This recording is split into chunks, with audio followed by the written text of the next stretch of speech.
Good morning student. आपण एकारांत शब्द म्हणजेच एक मात्रेचे शब्द पाठीमागच्या तासिकेमध्ये माझा देश या पाठात अभ्यासलेले आहेत. त्याच प्रकारे ऐकारांत शब्द म्हणजे दोन मात्रे याचा पाठ आज आपण अभ्यासणार आहे. तर तुम्हाला माहिती असेल, शेतकरी असेल तर शेतकऱ्याजवळ बैल असणार आहे आणि तो शेतकरी बैलाचा वापर करून शेतामध्ये काम करत असतो. तर अशा प्रकारचाच बैल रामू या शेतकऱ्याकडे आहे आणि तो रामू त्या बैलाला कशा प्रकारे खाऊ घालतो आणि त्याची कशा प्रकारे पूजा करतो आणि तो भैरू नावाचा बैल सुद्धा त्या शेतकऱ्याला कशा प्रकारे कामात मदत करतो, हे आज आपण 13वा पाठ बैल या घटकामध्ये अभ्यासणार आहोत. तर पहा मुलांनो, 13वा पाठ बैल. पहा, ऐका व बोला. आता पहा मुलांनो, हा रामू नावाचा शेतकरी आहे आणि हा भैरू बैल आहे. भैरू हे बैलाचे नाव आहे. त्यानंतर पहा, हा रामूचा बैल आहे. रामूचा बैल पांढरा आहे. तुम्हाला मी प्रस्तावना करत असताना सांगितलेलं आहे की रामू नावाचा एक शेतकरी आहे आणि त्या रामूचा एक बैल आहे आणि त्या बैलाचा रंग पांढरा आहे. पहा, हा रामू आहे आणि पांढरा रंगाचा त्याचा हा बैल आहे. भैरू आहे नाव त्याचे, भैरूला वैरण खाऊ घालतात. त्या बैलाचं नाव भैरू आहे आणि त्या भैरूला त्याचा मालक म्हणजे रामू दररोज वैरण म्हणजे चारा खाऊ घालत असतो. भैरू शेतात काम करतो. शेताची सगळी काम भैरू करतो. हा भैरू बैल आहे. बैलाचं नाव काय आहे? भैरू. तो शेतात त्या शेतकऱ्याबरोबर काम करतो. शेताची सगळे काम हा भैरू करत असतो. त्यानंतर बघा, रामू भैरूची पूजा करतो. तो सण असतो बैलपोळा. तुम्हाला माहिती आहे, बैलपोळा ज्या वेळेस असतो त्यावेळेस आपण बैलांची पूजा करतो, त्याला छान छान आंघोळ घालतो, त्याची जी शिंगे असतात त्यांना आपण कलर देतो, त्याच्या अंगावरती झुला घालतो. त्याच प्रकारे हा रामू नावाचा शेतकरी सुद्धा भैरूची पूजा करतो आणि तो सण असतो, त्या सणालाच आपण बैलपोळा असे म्हणतो. भैरूला खायला पुरणपोळी देतो. आणि बघा मुलांनो, पहा, बैलपोळा ज्या दिवशी असतो त्यावेळेस आपली आई आपल्या घरी पुरणपोळी करते, खिचडा करते आणि आपण त्या बैलाला खाऊ घालत असतो.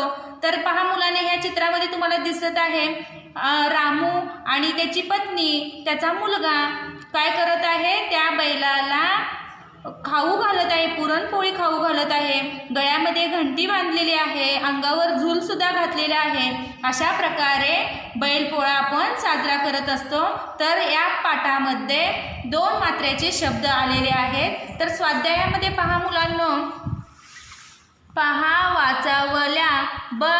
बै अधिक ल बरोबर बैल, वै अधिक र बरोबर वैर, सै अधिक ल बरोबर सैल, पैठण पै अधिक ठ अधिक न, वैरण बरोबर वै अधिक र अधिक न, थैमान बरोबर थै अधिक मा अधिक न.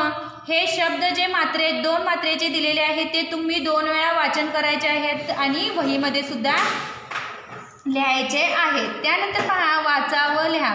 गैर, दैव, लैला, शैला, भैरू, मैना, कैलास, पैठण, दैनिक, तैनात, खैरात, कैवारी, फैलाव, मैदान, वैभव, सैतान, बैरागी, बैठक, नैनिताल, फैजपूर, वैजनाथ, कैदखाना, गैरसोय, पैलवान. हे शब्द तुम्ही वाचन करायचे आहेत आणि नंतर वहीमध्ये लिहायचे आहेत. त्यानंतर पहा, चित्र पहा व नाव लिहा. तर या चित्रामध्ये तुम्हाला काय दिसत आहे? आंबा दिसत आहे. पण हा आंबा कसा आहे? कच्चा आहे. मग कच्च्या आंब्याला मराठीमध्ये कैरी म्हणतात. मग इथं काय लिहायचं? कैरी. त्यानंतर तुम्हाला काय दिसत आहे? तर हे चित्र तुमच्या परिचयाचं आहे.